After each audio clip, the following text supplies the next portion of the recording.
Hello दोस्तों, नमस्कार। दिन भर की बड़ी खबर बिना देरी के बताएंगे, जहां सबसे पहले बातचीत दोबारा शुरू करने की आवश्यकता नहीं। बताएंगे कच्चा तीवू वाले मुद्दे पर श्रीलंका का बयान निकलकर सामने आया है। एक बार फिर बताएंगे आखिर कच्चा तीवू वाले मामले पर श्रीलंका क्या चाहता है दोस्तों। तो वहीं राष्ट्रपति रईसी के अंतिम संस्कार में शामिल होंगे रशिया के राष्ट्रपति व्लादिमीर पुतिन। भारत से भी ये शामिल हो सकते हैं। बताएंगे कौन से मंत्री या कौन से नेता शामिल हो सकते हैं रईसी के अंतिम संस्कार में। तो कश्मीर के बारामूला में वोटिंग का बना 40 साल का रिकॉर्ड। आर्टिकल 370 हटते ही आतंक के गढ़ में लहराने लगा लोकतंत्र। बताएंगे दोस्तों सारी की सारी जानकारी। बड़ी से बड़ी खबर, राहुल गांधी को लगा है तगड़ा झटका। बस आप वीडियो के अंत तक बने रहेगा। और खबरों में आगे बढ़ने से पहले अपने देश भारत का पुरजोर समर्थन करते हैं तो इस वीडियो को लाइक करके, चैनल को सब्सक्राइब करके, बेल आइकन दबा के कमेंट में जय हिंद कहना मत भूलेगा। पहली बड़ी खबर की बात करते हैं, जहां कच्चा तीवू द्वीप के मुद्दे पर आया श्रीलंका का बयान। कहा बातचीत दोबारा शुरू करने की आवश्यकता नहीं। जी हां, श्रीलंका के विदेश मंत्री अली साबरी ने कच्चा तीवू द्वीप को लेकर प्रतिक्रिया दी है। उन्होंने कहा है कि भारत के साथ कच्चा तीवू द्वीप को लेकर चर्चा करने का कोई कारण उन्हें नहीं दिखाई दे रहा। साबरी ने बताया कि कई साल पहले दोनों देशों के बीच बातचीत के बाद ही इस मामले पर चर्चा खत्म हो गई थी। श्रीलंका के विदेश मंत्री ने कहा कि एक जिम्मेदार पड़ोसी राष्ट्र होने के नाते श्रीलंका किसी को भी भारत की सुरक्षा से समझौता करने की अनुमति नहीं देगा। कच्चा तीवू द्वीप को लेकर श्रीलंकाई विदेश मंत्री ने मीडिया से बात की। उन्होंने कहा अगर आप इसे ध्यान से देखें तो ये वे मुद्दे हैं जिन पर हमने वर्षों पहले ही चर्चा कर निष्कर्ष निकाल चुके हैं। मुझे इसे दोबारा शुरू करने की आवश्यकता नहीं दिखाई देती है। उन्होंने ये भी स्पष्ट किया है कि कच्चा तीवू द्वीप पर टिप्पणी का मतलब इस चर्चा को फिर से शुरू करना नहीं है। जी हाँ, आपको बता दें हाल ही में प्रधानमंत्री नरेंद्र मोदी जी ने कच्चा तीवू द्वीप को लेकर कांग्रेस पर निशाना साधा था, जबकि वो भारत का हिस्सा है दोस्तों। और अब वहाँ पर भारतीय मछुआरे जाते हैं तो श्रीलंका की नौसेना उनको गिरफ्तार कर लेती है, जो कि वाकई में बड़ी ही निंदनीय बात है। और यही कारण है कि पीएम मोदी जी लगातार विपक्ष को घेरते रहते हैं, कांग्रेस को। ऐसे में कच्चा तीवू को लेकर आपकी क्या राय होगी दोस्तों। और श्रीलंका जिस प्रकार से कह रहा है कि इस मुद्दे पर चर्चा होनी ही नहीं चाहिए, तो अपनी राय अवश्य दीजिएगा आप लोग, क्योंकि श्रीलंका के तो मजे ही है, उसके पास वो हिस्सा पड़ा हुआ है तो वो तो ऐसी बातें करेगा ही। लेकिन भारत को अपना हिस्सा वापस लेना है तो भारत को ही प्रयास करना पड़ेगा। साथ ही साथ आपको बता दें राष्ट्रपति रईसी के अंतिम संस्कार में शामिल होंगे पुतिन। भारत से उपराष्ट्रपति धनखड़ भी जा सकते हैं ईरान। बता दें ईरानी राष्ट्रपति के हेलीकॉप्टर क्रैश को 48 घंटे हो चुके हैं। ईरान में एक तबका इसे इजराइल की साजिश मानता है तो वहीं कुछ लोग इसे अमेरिका की साजिश करार दे रहे हैं। इस घटना की जांच के लिए ईरानी सेना के chief of staff major general Mohammad Bagheri ने एक हाई रैंकिंग प्रतिनिधि मंडल नियुक्त किया है। तो वहीं इस घटना के बाद ईरान को भारत और रशिया समेत तमाम देशों की संवेदनाएं मिली है। आज मंगलवार को तबरीज शहर में रईसी का अंतिम संस्कार करने का ऐलान किया गया है। रिपोर्ट्स के मुताबिक रूसी राष्ट्रपति व्लादिमीर पुतिन ने 4 युद्धक विमानों और बड़ी संख्या में सुरक्षा गार्डों के साथ ईरानी राष्ट्रपति इब्राहिम रईसी का अंतिम संस्कार में शामिल होने का फैसला किया है। हालांकि रशिया के विदेश मंत्रालय ने पुष्टि नहीं की है। वहीं भारत ने भी 1 दिवसीय राष्ट्रीय शोक का ऐलान किया है। और अब बताया जा रहा है कि भारत के उपराष्ट्रपति जगदीप धनखड़ ईरान की राजधानी तेहरान जा सकते हैं। हालांकि इसको लेकर अभी आधिकारिक ऐलान होना बाकी है। बता दें कि ईरान में रविवार शाम पहाड़ी क्षेत्र में खराब मौसम की वजह से राष्ट्रपति इब्राहिम रईसी का हेलीकॉप्टर क्रैश हो गया था, जिनमें इनकी मौत हो गई। तो वहीं दिवंगत राष्ट्रपति रईसी के सम्मान में भारत में राष्ट्रीय शोक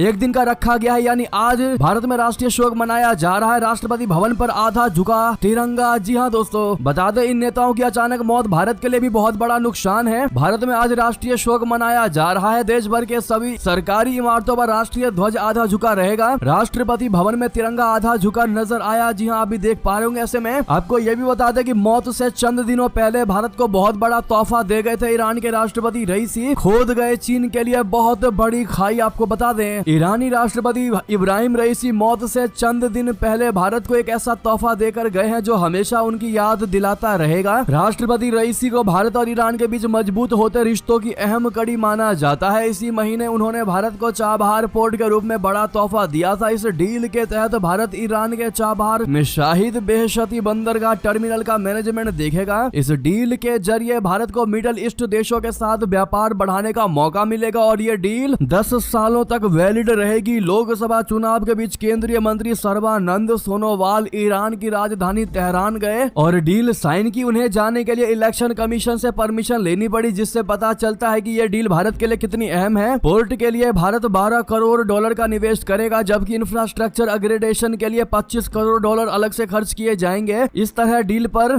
कुल $37 करोड़ खर्च किए जाएंगे। ये पहला मौका है जब भारत ने विदेश में स्थित किसी बंदरगाह का मैनेजमेंट अपने हाथ में लिया है। जी हाँ दोस्तों, तो वहीं कश्मीर के बारामूला में वोटिंग का बना 40 साल का रिकॉर्ड। आर्टिकल 370 हटते ही आतंक के गढ़ में लहराने लगा लोकतंत्र। जी हाँ, संविधान के अनुच्छेद 370 हटा देने से कश्मीर में क्या बदल गया है, ऐसा सवाल करने वालों को सोमवार को वोटिंग के दिन बारामूला की जनता ने तगड़ा जवाब दे दिया है। 1990 के दशक से आतंक का गढ़ बने बारामूला में 58.62% मतदान हुआ। यह बीते 40 वर्ष का रिकॉर्ड है। इसीलिए कह सकते हैं कि आर्टिकल 370 हटाए जाने के प्रभावों पर प्रश्न का एक और जवाब मिल गया। आतंक के गढ़ में अब लोकतंत्र की लहर है। जम्मू कश्मीर के बारामूला संसदीय क्षेत्र में सोमवार को लोकसभा चुनाव के 5वें चरण में मतदान हुआ। चुनाव आयोग के मुताबिक वहां 58.62% मतदान हुआ। ये मतदान प्रतिशत और मतदाताओं की संख्या दोनों के लिहाज से 1984 के बाद सबसे बड़ा आंकड़ा है। बारामूला में 1984 में लोकसभा चुनाव में अब तक का सबसे अधिक मतदान 61.1% रहा था। ऐसे में खास करके विपक्षियों को तो करारा जवाब मिला है, बारामूला की जनता ने दिया है। बहरहाल दोस्तों, साथ ही साथ बता दें, कंबोडिया की आड़ में आंखें दिखा रहा चाइना, भारत को गोल्डन ड्रैगन से रहना होगा अलर्ट। बता दें क्या है ये, दक्षिण पूर्व एशियाई देशों में चीन की बढ़ती पैठ भारत का सिर दर्द बढ़ा सकती है। इन देशों का सहारा लेकर ड्रैगन न सिर्फ इस क्षेत्र में खुद को मजबूत बनाएगा, बल्कि वो नई दिल्ली के हितों को भी प्रभावित कर सकता है। इसीलिए भारत को चीन से अलर्ट रहने की आवश्यकता है। दक्षिण पूर्व एशियाई राष्ट्र में बीजिंग के बढ़ते प्रभाव के बारे में सवाल उठने के बाद कंबोडिया और चीन ने गुरुवार को 15 दिवसीय सैन्य अभ्यास रेगुलर गोल्डन ड्रैगन जमीनी और समुद्री युद्धाभ्यास शुरू किया है, जिसमें कंबोडियाई सेना के लगभग 1315 जवान और 760 चीनी भाग ले रहे हैं। मिलिट्री एक्सरसाइज में चाइना के 3 और 11 कंबोडियाई जहाज भी शामिल हैं। जी हां, उत्तर पश्चिम में एक जंगली और पहाड़ी ट्रेनिंग एरिया वाले कंबोडियाई मिलिट्री बेस पर जैसे ही एक्सरसाइज का पहला फेज नोम पेन से लगभग 90 किलोमीटर शुरू हुआ। कंबोडियाई सेना के commander in chief general Vong Pisen ने नए साजो सामान देने और रिम नेवल बेस सहित मिलिट्री फैसिलिटी को अपग्रेड करने में मदद करने के लिए चीन को धन्यवाद दिया। तो वहीं एक चीज तो कंफर्म है कि भारत को वाकई में इस गोल्डन ड्रैगन से अलर्ट रहना ही पड़ेगा। तो वहीं बता दे, महाभारत काल की विरासत क्यों खोज रही है भारतीय सेना, आर्मी चीफ मनोज पांडे जी ने बता दिया इसका पूरा प्लान। आपको बता दें, सेना प्रमुख जनरल मनोज पांडे जी ने मंगलवार को बताया कि भारतीय सेना उद्भव परियोजना के तहत महाभारत के युद्ध प्रतिष्ठित सैन्य हस्तियों के वीरतापूर्ण कारनामों और शासन कला में भारत की समुद्र विरासत के संबंध में खोज कर रही है। उद्भव परियोजना का उद्देश्य देश के रक्षा क्षेत्र को मजबूत करना है। जनरल पांडे जी ने बताया कि उद्भव परियोजना का उद्घाटन पिछले साल किया गया था। इसके तहत वेदों, पुराणों, उपनिषदों और अर्थशास्त्र जैसे प्राचीन ग्रंथों की गहराई से पड़ताल की जा रही है। इसने प्रख्यात भारतीय और पश्चिमी विद्वानों के बीच उल्लेखनीय बौद्धिक समानताओं का खुलासा किया है। सेना प्रमुख ने historical patterns in Indian strategic culture, भारतीय सामरिक संस्कृति में ऐतिहासिक प्रणालियां सम्मेलन में ये बातें कही। तो दोस्तों वहीं बता दें, भारत में अल्पसंख्यकों को लेकर न्यूयॉर्क टाइम्स की रिपोर्ट पर अमेरिका ने फिर दिया ज्ञान। बता दें, संयुक्त राज्य अमेरिका ने सोमवार को एक बार फिर से धार्मिक स्वतंत्रता का राग अलापते हुए भारत को ज्ञान देने की कोशिश की है। अमेरिकी विदेश विभाग के प्रवक्ता मैथ्यू मिलर ने सोमवार को कहा है कि वो धार्मिक स्वतंत्रता के अधिकार के लिए सार्वभौमिक सम्मान को बढ़ावा देने और उसकी रक्षा करने के लिए गहराई से प्रतिबद्ध है और इस मामले पर भारत सहित कई देशों के साथ बातचीत की है। अमेरिकी विदेश विभाग की यह टिप्पणी न्यूयॉर्क टाइम्स की उस रिपोर्ट पर आई है जिसमें भारत में दुनिया के सबसे बड़े मुस्लिम समुदाय पर टिप्पणी की गई है। अमेरिकी विदेश विभाग ने कहा है कि हम दुनिया भर में धर्म या विश्वास की स्वतंत्रता के अधिकार के लिए सार्वभौमिक सम्मान को बढ़ावा देने और उसकी रक्षा करने के लिए गहराई से प्रतिबद्ध है। हमने सभी धार्मिक समुदायों के सदस्यों के लिए समान व्यवहार के महत्व पर भारत सहित कई देशों को शामिल किया है। न्यूयॉर्क टाइम्स ने भारतीय मुस्लिमों को लेकर एक रिपोर्ट छापी है जिसमें भारतीय हिंदू समाज पर कई तरह के आरोप लगाए गए हैं और इस स्टोरी का हेडलाइंस रखा गया है। हेडलाइंस ये है कि अपनी ही जमीन पर अजनबी, मोदी के भारत में मुस्लिम होने का मतलब। जी हाँ, इस स्टोरी में लिखा गया है कि भारत में मुसलमान सुरक्षित नहीं है, उन्हें हर कदम पर हिंदू परेशान करते हैं, हिंदू महिलाएं घर से बाहर नहीं निकल सकती हैं। इस बीच प्रधानमंत्री की आर्थिक सलाहकार परिषद की एक हालिया रिपोर्ट में कहा गया है कि भारत में मुस्लिम आबादी का हिस्सा 1950 और 2015 के बीच 9.84% से बढ़कर 14.09% हो गया है, जबकि भारत में हिंदू जनसंख्या 84% से घटकर 78% हो गई। अब आप अंदाजा लगा सकते हैं दोस्तों कि पाकिस्तान जैसे देश में हिंदुओं की संख्या लगातार घटती जा रही है और भारत में अल्पसंख्यक मुसलमान की संख्या बढ़ती जा रही है। उसके बावजूद भी आरोप भारत पर मढ़ा जा रहा है कि भारत में मुसलमान सुरक्षित नहीं है, भारत में मुसलमान डरे हुए हैं। ऐसे में आप लोग एक भारतीय होने के नाते क्या जवाब देना चाहेंगे दोस्तों? इनको कमेंट में लिखकर अवश्य बताइएगा। तो वहीं बता दें, म्यांमार में हिंदुओं और बौद्धों पर आफत, 5000 घर जलाए गए, सांप्रदायिक रूप ले रही सेना और विद्रोहियों की जंग। जी हाँ, म्यांमार में महीनों से जारी गृह युद्ध भीषण रूप लेता जा रहा है, जिससे स्थिति बिगड़ती जा रही है। रखाइन प्रांत में हालात सबसे ज्यादा गंभीर है, जहां पर जुंटा के नेतृत्व वाले म्यांमार की सेना और जातीय विद्रोही समूहों के बीच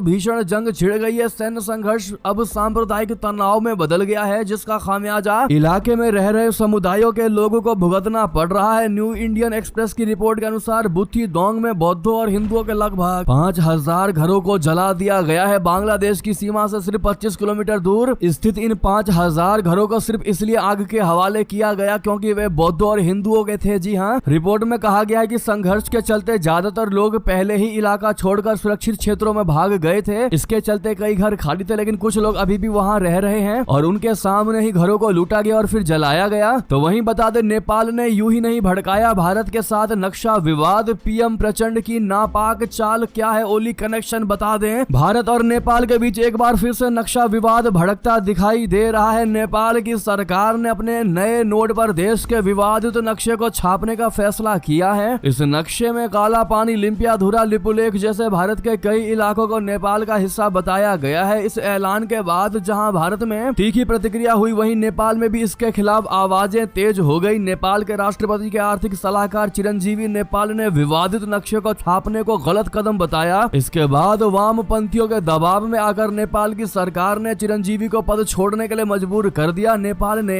ये फैसला ऐसे समय पर लिया है जब भारत में चुनाव हो रहे हैं। वहीं नेपाल में पुष्प कमल दहल प्रचंड की गठबंधन सरकार को संसद में बेहद महत्वपूर्ण विश्वास मत को हासिल करना था। नेपाल के नए नक्शे को नोट पर छापने के फैसले से भारत के साथ सीमा विवाद का मुद्दा एक बार फिर गर्मा गया है। साल 2020 में नेपाल की तत्कालीन केपी शर्मा ओली सरकार ने नए नक्शे को बनाया था। इसमें चीनी राजदूत की बेहद भूमिका मानी जाती है। नेपाल ने ये कदम तब उठाया जब सीमा विवाद को लेकर दोनों ही देशों के बीच में बातचीत चल रही थी। तो वहीं पत्रकार के अपहरण मामले में इस्लामाबाद हाईकोर्ट ने अधिकारियों की लगाई क्लास। सरकार को लेकर कह दी बात, कहा क्या अब आईएसआई चलाएगी देश? दरअसल पाकिस्तान की एक अदालत ने गुलाम जम्मू कश्मीर से पिछले हफ्ते अपहरण पत्रकार का पता नहीं लगाने को लेकर अधिकारियों को फटकार लगाई है। पाकिस्तान हाईकोर्ट के न्यायाधीश ने सोमवार को सवाल किया कि क्या जासूसी एजेंसियां देश चलाएंगी। अहमद फरहाद शाह की पत्नी की ओर से दायर याचिका पर इस्लामाबाद हाईकोर्ट सुनवाई कर रहा था। तो वहीं ताइवान के इर्द गिर्द नजर आए चीनी नौसैनिक जहाज, अलर्ट जारी। रक्षा मंत्रालय ने जारी किया बयान। बता दें, ताइवान के रक्षा मंत्रालय ने मंगलवार को अपने आसपास चीनी नौसैनिक जहाजों की मौजूदगी का पता लगाया। रक्षा मंत्रालय के बयान के अनुसार सुबह 6 बजे तक 8 चीनी नौसैनिक जहाजों को देश भर में देखा गया था। एमएनडी के अनुसार जवाब में ताइवान ने पीपुल्स लिबरेशन आर्मी गतिविधि पर नजर रखने के लिए नौसेना के जहाज भेजे और तटीय आधारित मिसाइल सिस्टम तैनात किए। सोशल मीडिया एक्स पर एक पोस्ट में ताइवान के एमएनडी ने कहा कि आज सुबह 6 बजे तक ताइवान के आसपास चलने वाले 8 नौसैनिक जहाजों का पता लगाया गया था। ताइवान के रक्षा मंत्रालय ने सोमवार को ताइवान के आसपास संचालित 8 जहाजों को भी नोट किया था। तो वहीं बता दें, राहुल गांधी को लगा तगड़ा झटका। अमित शाह जी पर टिप्पणी मामले में जारी हुआ समन। अदालत ने कहा अब सुनवाई के लिए हो हाजिर। जी हां, अमित शाह पर टिप्पणी करने के मामले में कांग्रेस नेता राहुल गांधी को एमपी एमएलए कोर्ट ने समन जारी किया है। इसको लेकर भाजपा कार्यकर्ता नवीन झा ने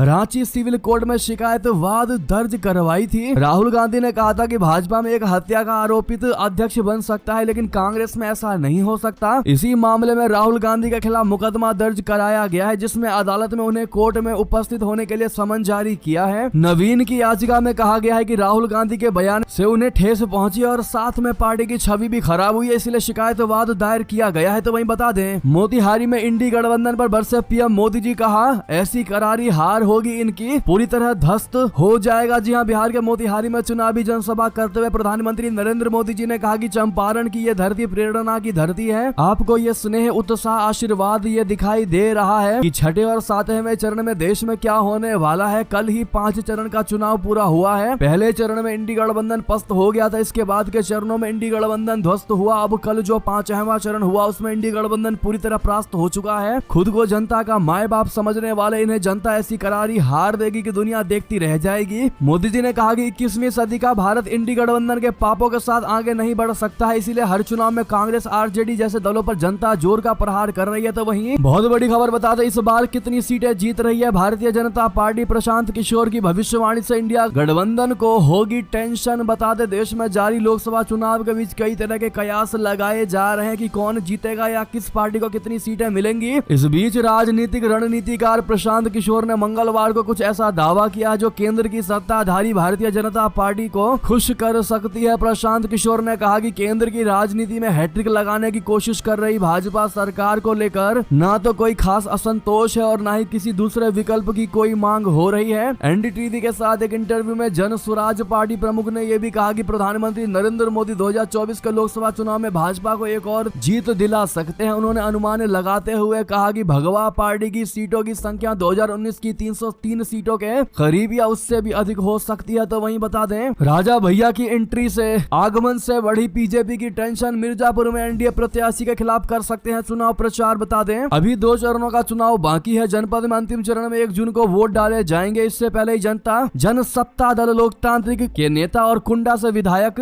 रघुराज प्रताप सिंह राजा भैया के एंट्री होने की खबर ने जनपद में भूचाल ला दिया है। राजनीतिक विश्लेषक भी अब मानने लगे हैं कि राजा भैया की एंट्री के बाद सियासी लड़ाई अब और दिलचस्प हो गई है। वो तो यहाँ तक कहने लगे हैं कि कहीं पूरी गेम ही ना पलट जाए। ऐसा इसलिए क्योंकि केंद्रीय मंत्री और अपना दल नेता अनुप्रिया पटेल ने राजा भैया को लेकर जो बयान दिया है उसका असर अब उनके संसदीय क्षेत्र पर ही नहीं, आसपास की भी सीटों पर साफ तौर पर दिखने की संभावना है। जी हाँ, ऐसा इसलिए भी क्योंकि क्षत्रिय समाज अनुप्रिया के बयान से काफी आहत और नाराज दिखाई दे रहा है। क्षत्रिय समाज मुख्यमंत्री योगी आदित्यनाथ के बाद पूर्वांचल में राजा भैया को सबसे बड़े क्षत्रियों के सर्वमान्य नेता मानते आए हैं। ऐसे में चुनाव से पहले इस प्रकार का बयान अशोभनीय बता रहे हैं। हालांकि जो होगा हम आपको बता ही देंगे। इस पर आपकी क्या निजी राय और कमेंट होगा दोस्तों, कमेंट में लिखकर अवश्य बताएगा। तो वहीं बता दें, आजमगढ़ में अखिलेश यादव की रैली में बड़ी भगदड़, बेकाबू हुई भीड़ पर पुलिस ने भांजी लाठी तो एक दूसरे के ऊपर गिरे समाजवादी पार्टी कार्यकर्ता। जी हाँ, उत्तर प्रदेश में सपा मुखिया अखिलेश यादव की रैलियों में भारी संख्या में समर्थक जुट रहे हैं। इसी वजह से उनकी रैलियों में भगदड़ की स्थिति बन रही है। पहले फूलपुर, फिर संत कबीर नगर और अब आजमगढ़ में चुनाव प्रचार के दौरान अखिलेश यादव की रैली में भीड़ बेकाबू हो गई, जिसकी वजह से रैली में भगदड़ मच गई। लालगंज लोकसभा क्षेत्र में अखिलेश यादव की रैली के दौरान एक बार फिर भगदड़ जैसी स्थिति मच गई है। इसका वीडियो भी सामने आया है। तो वहीं बता दें, ममता बनर्जी पर विवादित टिप्पणी मामले में बीजेपी नेता अभिजीत गंगोपाध्याय पर बड़ी कार्रवाई। 24 घंटों के लिए प्रचार पर रोक लगा दी गई है। दोस्तों, पश्चिम बंगाल की मुख्यमंत्री ममता बनर्जी पर आपत्तिजनक टिप्पणी करने के मामले में चुनाव आयोग ने भाजपा उम्मीदवार जस्टिस अभिजीत गंगोपाध्याय की कड़ी निंदा की। उन्होंने भाजपा उम्मीदवार पर 21 मई को शाम के 5 बजे से लेकर अगले 24 घंटे तक चुनाव प्रचार पर रोक लगा दी है। आयोग ने भाजपा नेता को आदर्श आचार संहिता के तहत अपने सार्वजनिक बयानों में सावधानी बरतने की भी चेतावनी दी है। इसी बीच ये थी अभी की सारी बड़ी खबर। आपको खबर कैसी लगी कमेंट में हमें जरूर बताइएगा और वीडियो को जितना ज्यादा आज हो सके शेयर करिएगा दोस्तों। और जिन लोगों ने हमें व्हाट्सएप चैनल पर अभी तक फॉलो नहीं किया है, डिस्क्रिप्शन में लिंक पड़ा हुआ है, जाकर उस पर क्लिक करें और हमें व्हाट्सएप चैनल पर फॉलो करें। आपको वहां पर भी नए नए अपडेट्स मिलते रहेंगे तुरंत के तुरंत, तो वहां पर फॉलो करना बिल्कुल मत भूलिएगा। और अभी वीडियो को लाइक करके चैनल को सब्सक्राइब करके बेल आइकन दबा के कमेंट में जय हिंद अवश्य कह दीजिएगा। मिलते हैं अगली बड़ी खबर में। बहुत बहुत धन्यवाद।